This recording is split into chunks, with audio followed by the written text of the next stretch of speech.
Hi there.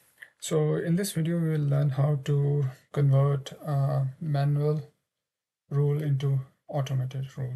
So simply go to the Fiori app, manage processing rule, find your rule, whichever you have made before, select your rule, like in this is our rule, 49 number, select automate, mention the journal type. If you want to change it, you can change it, or SA for the, as you know that for the journal ledger. Procedure type, select first one, but if it is related to AP, AR, there are multiple effects, then you will select type 2. So, but in our case, it's 001, simple, and just press automate button.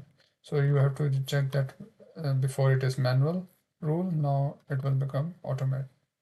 So now automated is active.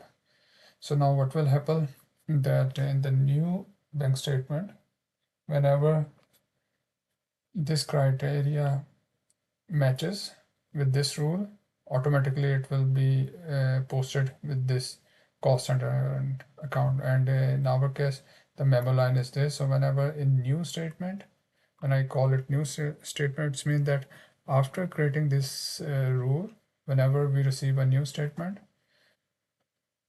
which has this line, memo line, it will automatically post to this account and cost center. So it's very easy and uh, easy to run this thing. Thank you so much. That's all for this topic.